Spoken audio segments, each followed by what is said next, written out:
लखनऊ की तंग गलियों में एक पुरानी सी गली थी जहां हर शाम खुशबुओं की एक लहर दौड़ जाती थी। ये खुशबू किसी महंगे होटल या रेस्टोरेंट से नहीं, बल्कि एक छोटे से ठेले से आती थी। उस ठेले पर लिखा होता था, ईमानदारी की रोटी ज़ैनब बी और रफ़ीक की चिकन करी। ठेले पर रखी होती थी एक पुरानी लोहे की डिब्बी, जिसमें हर दिन गर्मागर्म रोटियां रखी जाती थी। कहानी की शुरुआत।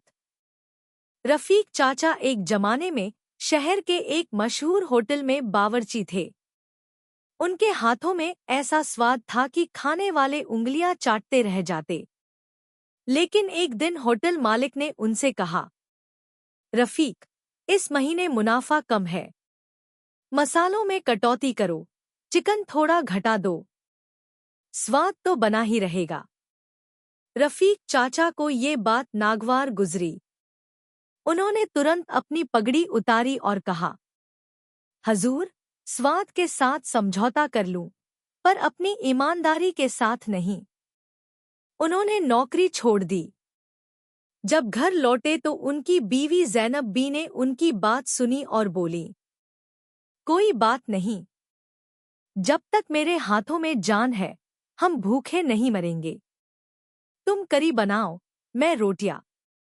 हम अपना ठेला लगाएंगे। लेकिन एक वादा करो, स्वाद और ईमानदारी दोनों से कभी समझौता नहीं होगा। लोहे की डिब्बी की शुरुआत। ज़ैनब बी ने अपनी शादी के समय की एक पुरानी लोहे की डिब्बी निकाली। उसमें वो पहले अपने मायके की यादें रखा करती थी। अब उसी डिब्बी में हर सुबह ताज़ा गर्म रोटियां रखी जाती, एक एक रोटी प्यार और मेहनत से बनी होती। रफ़ीक चाचा सुबह जल्दी उठकर मसाले पीसते, खुद चिकन करी बनाते। ठेले पर पहुंचते ही लखनऊ की गलियों में उनकी करी की महक फैल जाती। धीरे धीरे उनका ठेला मशहूर हो गया। आयरन बॉक्स रोटी इस्त्री वाला की रोटी चिकन करी के नाम से। एक भूखा बच्चा। एक दिन की बात है। एक 8 से 9 साल का बच्चा ठेले के पास आया। उसके कपड़े मैले थे, आंखों में भूख और डर था। उसने डरते डरते कहा, चाचा, भूख लगी है, पैसे नहीं हैं। रफ़ीक चाचा ने बिना एक पल सोचे कहा, बेटा, भूख की कोई कीमत नहीं होती।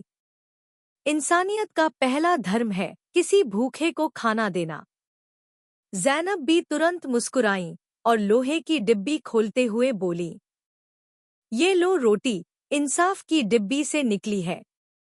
ये सिर्फ रोटी नहीं, ये दुआ है। उस दिन से रफ़ीक और ज़ैनब बी ने उस लोहे की डिब्बी को नाम दिया, इंसाफ की डिब्बी। अब जब भी कोई ज़रूरतमंद आता, बिना पैसे लिए उसी डिब्बी से रोटी और चिकन करी दी जाती। कहानी का असर। धीरे धीरे लोगों को पता चला कि रफ़ीक चाचा के ठेले पर सिर्फ खाना नहीं मिलता, बल्कि इज़्ज़त, प्यार और दुआ भी मिलती है। उन्होंने कभी अमीरी नहीं देखी, पर उनके दिलों में इतना सुकून था जितना बड़े बड़े महलों में नहीं होता। हर ग्राहक, अमीर हो या गरीब, एक जैसी रोटी खाता, वही स्वाद, वही मसाला, वही सेवा। कोई भेदभाव नहीं, कोई चालाकी नहीं। ज़ैनब भी रोज डिब्बी में 5 एक्स्ट्रा रोटियां रखती, जरूरतमंदों के लिए।